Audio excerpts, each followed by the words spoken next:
Mis hijos escupieron mi comida y dijeron que yo era una carga para ellos. Nunca imaginé que llegaría el día en que mis propios hijos me mirarían con desprecio, como si yo fuera un estorbo, una molestia. Lo que menos imaginé fue que uno de ellos se atrevería a escupir la comida que con mis propias manos les preparé, mientras el otro me decía sin vergüenza que yo era una carga inútil.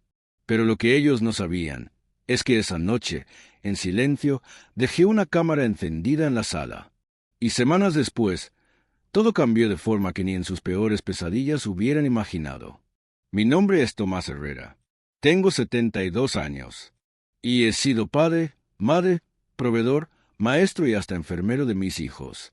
Los crié solo desde que tenían 7, 5 y 2 años, cuando su madre, mi esposa de casi una década, decidió irse a buscar su felicidad y nunca volvió. Recuerdo la noche en que se marchó. Hacía frío, llovía, y ella no miró atrás ni una sola vez. Yo me quedé con 3 niños dormidos en un sofá y un corazón destrozado. Pero no tuve tiempo para llorar. Había que levantarse al día siguiente y seguir. Durante más de 30 años trabajé como carpintero. Mis manos, ahora arrugadas y torcidas por la artritis, fueron mis únicas herramientas para levantar a mis hijos. Hice camas, puertas, sillas, estanterías, y con cada mueble que entregaba me imaginaba acercándome un poco más al bienestar de ellos. Si necesitaban zapatos nuevos, yo me quedaba sin almorzar esa semana. Si uno se enfermaba, pedía préstamos para pagar la medicina. Nunca tuve vacaciones, pero nunca me importó. Ellos eran mi vida. Los 3 crecieron. David, el mayor, se convirtió en contador. Pablo, el de en medio, estudió ingeniería mecánica. Y Santiago, el menor, quiso ser chef y lo ayudé a montar una pequeña cocina dentro del garaje para practicar. Me sentía orgulloso, aunque ellos no siempre mostraran gratitud. Cada vez me llamaban menos, cada vez me necesitaban menos. Pero yo seguía allí, dispuesto a todo. A los 70 años, mi salud empezó a flaquear. Los dolores en las piernas, la presión alta, la vista que ya no respondía como antes. Entonces ellos propusieron que vendiera mi casita, esa que había construido con mis propias manos y donde los crié, para vivir más cómodo y repartir el dinero entre los 3, a cambio de que yo pudiera quedarme un tiempo en casa de cada uno. Así no estarás solo, papá, dijeron. Y yo, tonto, les creí. Vendí la casa, repartí el dinero. Me quedé solo con una maleta y algo de ropa. Las primeras semanas, todo parecía bien. En casa de David, dormía en el cuarto de huéspedes, aunque me pedía que no saliera si él tenía visitas. En casa de Pablo, compartía un sofá incómodo que chirriaba cada vez que me movía. Santiago, el chef, me trató mejor, pero pronto comenzó a irritarse por cualquier cosa. Si me levantaba tarde, si dejaba migas en la mesa, si preguntaba por qué no podía usar la lavadora. Pero lo que ocurrió esa noche fue el golpe final. Quise hacerles una cena, una última oportunidad para agradecerles por acogerme, tal vez reconectar. Preparé una receta antigua que mi madre me había enseñado. Guiso de res con papas y zanahorias, pan casero y limonada con hierbabuena. Estuve toda la tarde cocinando en la cocina de Santiago, limpiando cada rincón, cuidando cada detalle. Pensé que al sentarse a la mesa, recordarían el sabor del hogar. Llegaron puntuales, con sus esposas y sus hijos. Me sentía nervioso, como si fuera una entrevista. Serví los platos con una sonrisa.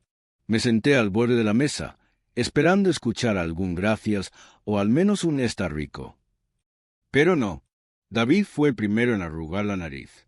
«¿Qué es esto?», dijo mientras apartaba la carne con el tenedor. «¿No tenía sal?», añadió Pablo, burlándose. Santiago, sin decir palabra, tomó una cucharada y escupió la comida en una servilleta. «Papá, no queremos ser crueles, pero ya no puedes seguir viviendo con nosotros. Esto no es vida. Eres una carga», dijo, como sin nada. La palabra me atravesó el pecho como un puñal helado. Me quedé paralizado. Escuché murmullos, risas contenidas. Una de las esposas dijo algo como teníamos que decirlo. Y entonces, Por primera vez en mi vida, sentí vergüenza de existir. No respondí. Me levanté, recogí los platos y me fui al cuarto donde me hospedaba. Me senté en la cama, abrí el cajón y vi el pequeño celular que había dejado grabando para enviar un vídeo a mi hermana en el campo. Sin querer, había registrado toda la escena, desde la llegada de mis hijos hasta el momento exacto en que escupieron mi comida y me llamaron carga. Esa noche no dormí. Me quedé viendo y repitiendo ese vídeo una y otra vez. No era dolor lo que sentía. Era algo más frío, más profundo. Como si una parte de mí se hubiera muerto en esa mesa.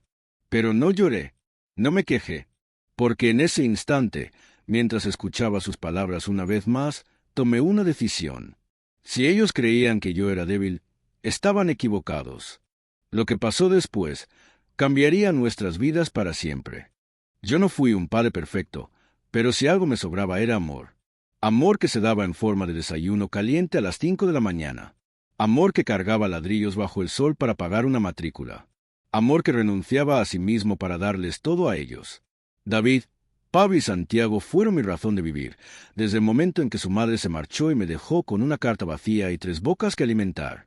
A David le gustaba que le leyera cuentos antes de dormir. Siempre me pedía el del hombre de hierro y fingía no tener miedo, aunque yo notaba cómo se abrazaba a mi brazo hasta quedarse dormido. Pablo era más travieso, el que se subía a los árboles y volvía con las rodillas peladas, pero lloraba si me veía preocupado. Santiago, él era mi pequeño, el más sensible. Cocinábamos juntos desde que tenía 6 años. Me decía, «Papá, un día tendré mi restaurante y tú vas a ser mi cliente especial». Vivíamos en una casa modesta en las afueras de San Miguel, con techo de lámina y paredes que sudaban en invierno. No teníamos lujos, pero yo hice lo posible por convertir aquel sitio en un hogar. Construí con mis manos cada cama, cada estantería, cada mesa. Me pasaba las noches reparando los zapatos que se rompían, remendando uniformes, limpiando la cocina para que al despertar todo estuviera listo para empezar de nuevo.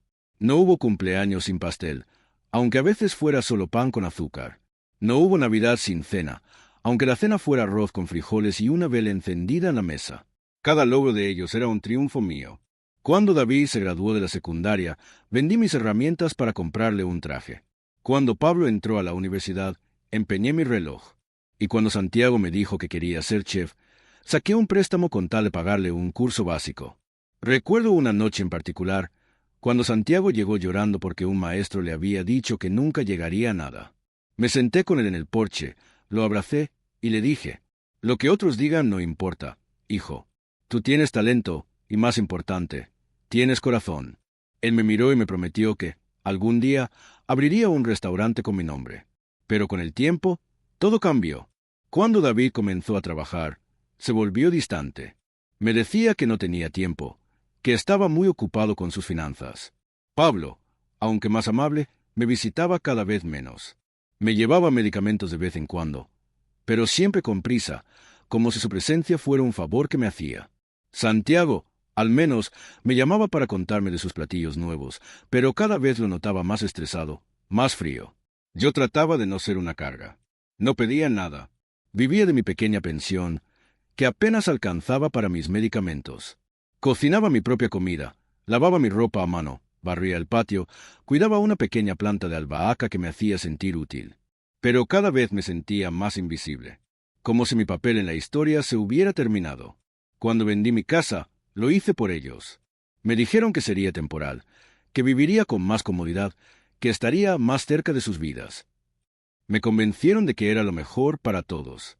Firme sin dudar, les entregué el dinero en partes iguales. Y con eso, también les entregué mi confianza. La primera semana en casa de David fue incómoda. Me hizo firmar un papel por cuestiones legales, donde aceptaba no interferir en su rutina. Dormía en un cuarto que parecía más un trastero que una habitación. Me pidió que no usara el baño principal y que no recibiera visitas. Cuando su esposa me miraba, lo hacía como si yo fuera una presencia indeseada. Con Pablo fue diferente, al inicio. Me llevó a su casa en el campo, donde al menos podía caminar un poco, regar las plantas. Pero pronto empezaron las quejas, que dejaba prendidas las luces, que no lavaba bien los platos, que hablaba mucho con su hija. Sentí que estorbaba, que sobraba, aunque nunca lo dijeran en voz alta. Santiago fue el último. Me recibió con una sonrisa, incluso me dejó quedarme en el cuarto de huéspedes. Pero al poco tiempo empecé a notar pequeñas señales. Dejaba post-its con mensajes pasivo-agresivos. Por favor, limpia lo que ensucias. No comas fuera de hora. No uses la cocina sin avisar. Lo peor era que ya no me hablaba como antes. Se había convertido en un desconocido. Aún así, intenté no juzgarlos. Pensaba que estaban cansados, que la vida adulta los había vuelto duros. Intenté justificar sus actitudes, su frialdad, sus silencios. Me decía a mí mismo, tal vez soy yo el que está fallando.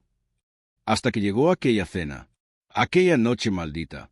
Pensé que tal vez, si cocinaba para ellos como antes, podrían volver a mirarme con cariño, volver a sentirse hijos, volver a recordarme, pero lo que recibí fue desprecio. Y esa noche, sentado frente a la pantalla de mi celular, viendo el vídeo donde escupía mi comida y me llamaban carga, entendí algo terrible. Yo ya no era parte de sus vidas. Pero si creían que podían desecharme como un mueble viejo, estaban muy equivocados, porque en lo más profundo del dolor, comencé a preparar mi retribución.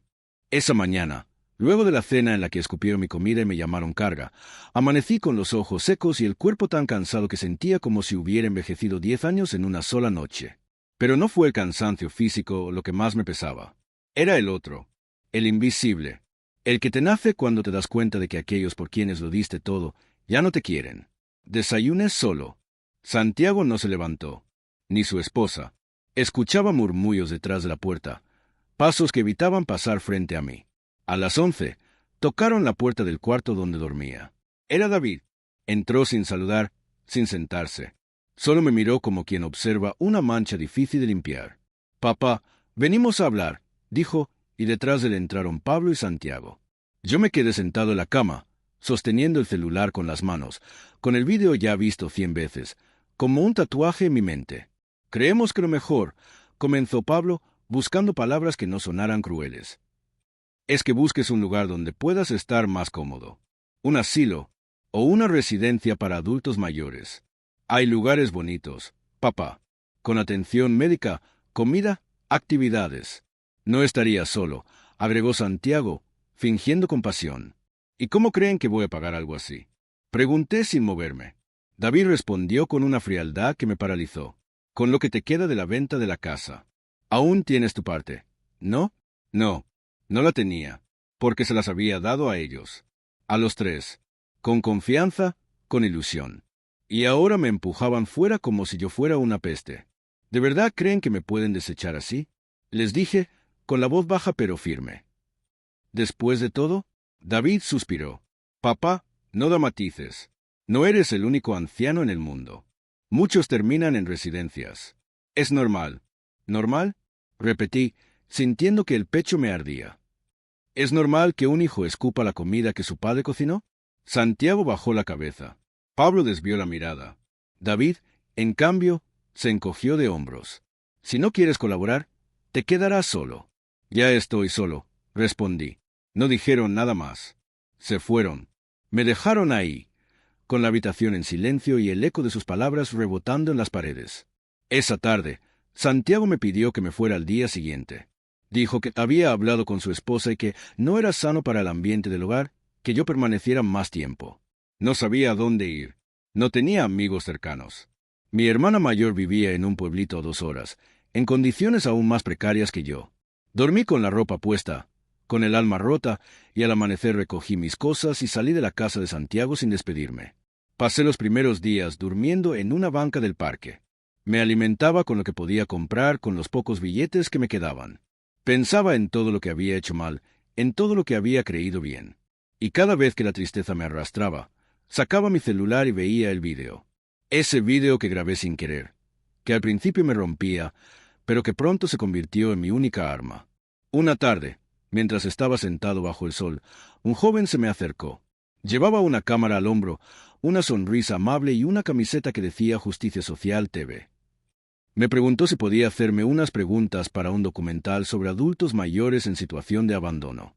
Al principio me negué, pero luego pensé en el vídeo, en lo que mis hijos me habían hecho, y decidí hablar. Le conté mi historia, desde el inicio, desde la mujer que me dejó, los años de trabajo, los sacrificios, hasta la cena en la que fui humillado. Le mostré el video. Él se quedó en silencio durante un largo rato. Luego me pidió permiso para incluirlo en su documental. Solo si puedo decir sus nombres, le dije, quiero que el mundo sepa lo que hicieron.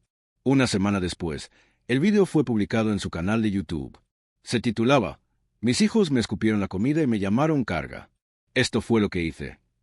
En menos de 48 horas, había alcanzado más de 1 millón de visualizaciones.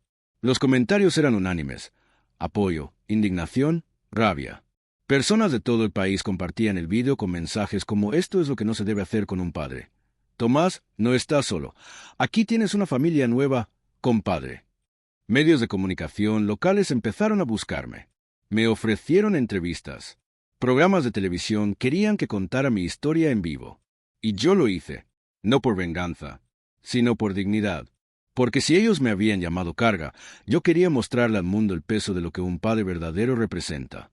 Y mientras mi rostro aparecía en portales de noticias y mi historia se contaba de boca en boca, los rostros de mis hijos empezaron a esconderse. La fama no era algo que yo buscara. Nunca me importó que me aplaudieran ni que me reconocieran por la calle. Pero cuando empecé a recibir cartas, mensajes y llamadas de personas que decían sentirse identificadas con mi historia, algo dentro de mí despertó. No era orgullo, era justicia. Justicia por todos los padres y madres que fueron dejados de lado cuando dejaron de ser útiles. Yo había sido uno más entre tantos, pero ahora tenía voz, y no iba a quedarme callado. El video seguía acumulando millones de vistas. Cada día llegaban voluntarios al parque con comida, ropa limpia, incluso una pequeña radio portátil que una señora me regaló para que pudiera escuchar música otra vez. Me ofrecieron alojamiento temporal en un centro comunitario y acepté. No era lujoso, pero era digno. Tenía una cama para mí solo, agua caliente y, sobre todo, personas que me trataban con respeto. Un abogado me contactó por Instagram. Me dijo que había visto el video y que estaba dispuesto a representarme sin cobrar un centavo. Don Tomás, usted cedió su casa y su dinero de buena fe, pero lo hicieron firmar documentos sin que usted entendiera completamente. Eso es abuso, y es ilegal. Nunca antes me había interesado la ley, pero cuando ese hombre, un completo desconocido, me trató con más compasión que mis propios hijos, supe que debía escuchar. Le entregué los pocos papeles que conservaba. Boletas de transferencia, recibos, copias firmadas de la venta. En silencio, él revisó todo y al final me dijo, tenemos un caso fuerte. Vamos a demandar. Al principio dudé. ¿Demandar a mis propios hijos? ¿A los niños que crié con mis propias manos? Pero luego recordé sus rostros, la manera en que me miraban, el asco, el desprecio, la palabra que me desgarró por dentro. Carga. Acepté. Mientras el caso se preparaba, recibí una invitación para aparecer en un programa nacional. Querían hacer una entrevista en vivo, contar mi historia desde otro ángulo, reunir donaciones. Al principio dije que no. Pero esa noche, en mi nueva cama del centro comunitario, pensé en algo. No solo quería justicia. Quería demostrar que un padre, incluso un humillado y olvidado, podía levantarse con dignidad. Que la vejez no es un final, sino un tramo más de camino. Que no importa cuán roto estés, siempre puedes reconstruirte, si te atreves. Acepté la entrevista. La noche de la emisión, me vistieron con un saco nuevo, me afeitaron y peinaron. Me sentí extraño al verme en el espejo, como si por primera vez en años estuviera viendo a un hombre completo, no a una sombra. El estudio estaba lleno de luces, cámaras y personas que me saludaban con afecto. Cuando comenzó el programa, el conductor, una figura muy querida del país, me abrazó y me dijo, «Don Tomás, esta es su casa». Durante 1 hora conté mi historia. No exageré nada, no oculté nada. Hablé con calma, con dolor, pero también con verdad. Mostré el video. La audiencia quedó en silencio. Algunas personas lloraron, otras aplaudieron. Al final, el conductor me preguntó, «¿Qué le diría usted hoy a sus hijos, si pudieran verlo?» Tomé aire, miré a la cámara, y dije, «Les diría que los perdono, pero que no me necesitan más para saber lo que hicieron mal, que la vida da vueltas, y que yo ya empecé la mía de nuevo. Esta vez, sin ellos». La ovación fue inmediata. Al salir del estudio, había cientos de mensajes en redes sociales. Personas de distintas partes del mundo ofrecían donaciones, trabajo, alojamiento, incluso adopción simbólica. Me llamaban el abuelo de todos. Nunca imaginé algo así. Nunca. Pero lo más impactante fue lo que vino después. Al día siguiente, mi abogado me llamó. Me dijo que uno de los hijos, Pablo, había intentado comunicarse con él. Quería retractarse, aclarar todo, proponer un acuerdo fuera de los tribunales. No aceptes nada, me dijo el abogado. Quieren frenar el escándalo. Están asustados. Tú tienes el control ahora. Por primera vez, sentí que tenía el poder. No para vengarme, sino para marcar un límite. Para mostrarles que no todo se puede pisotear. Que hay cosas que no se negocian. La dignidad, el amor, la historia vivida. 2 semanas después, el juez aceptó el inicio formal del proceso legal. El caso se volvió público. Los medios comenzaron a reportar cada detalle. Las empresas de los 3 hijos comenzaron a recibir críticas. Clientes se retiraron. El restaurante Santiago, que llevaba mi apellido como homenaje, perdió casi toda su clientela. Lo que ellos habían construido con mi dinero ahora se desmoronaba frente a sus propios ojos. Yo no celebré, solo observé. En mi corazón no había odio. Había una mezcla de tristeza y paz. No me alegraba verlos caer. Me alegraba no haberme rendido. Y mientras ellos comenzaban a recoger los pedazos de sus reputaciones, yo empecé a construir algo nuevo. Algo que, por primera vez en muchos años, era solo mío. El día en que salió la sentencia, llovía. No era una tormenta fuerte, sino una lluvia fina, constante, de esas que no mojan la ropa pero empapan el alma. Caminé hasta el juzgado acompañado por mi abogado, sin prisa. Sabía que aquel papel no cambiaría mi pasado, pero sellaría algo mucho más importante. Que mi historia valía. El juez falló a mi favor. La venta de la casa fue declarada inválida por vicios de consentimiento. Los documentos que firme bajo presión y sin claridad serían anulados. Mis hijos tendrían que devolver el dinero recibido o, en su defecto, pagar con bienes propios. Además, se ordenó una reparación simbólica por el daño moral causado. No lloré, no reí, solo respiré profundo. Los rostros de mis hijos durante la audiencia decían más que cualquier palabra. Estaban derrotados. No por el dinero, eso era lo de menos, sino porque su imagen, su honor, se había desplomado ante un país entero. Ninguno de los 3 me miró a los ojos. Y eso, quizás, fue lo más cobarde de todo. Salí del juzgado con los pies firmes. Al día siguiente, cientos de personas me esperaban frente al centro comunitario con pancartas que decían: «Gracias, don Tomás, usted nos representa, no está solo». Me invitaron a dar charlas, a visitar escuelas, incluso a escribir un libro. Un joven periodista me ayudó a crear un canal en YouTube llamado El Abuelo que no se rinde, donde comencé a compartir reflexiones, historias y consejos para personas mayores que se sentían olvidadas. El primer video superó los 3 millones de vistas. No me hice famoso por buscar atención. Me hice visible por hablar con el corazón. Y con el corazón abierto, seguí. Con las donaciones recibidas, alquilé una casita sencilla a las afueras de la ciudad. Allí planté un pequeño huerto, recuperé mis herramientas viejas y volví a trabajar la madera como en mis tiempos de juventud.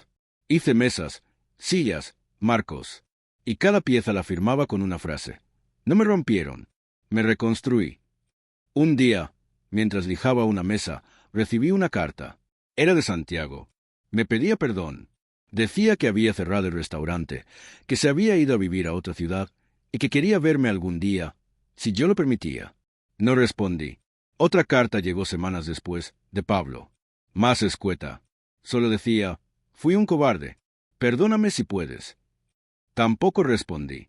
No porque guardara rencor, sino porque entendí que el perdón no siempre necesita palabras.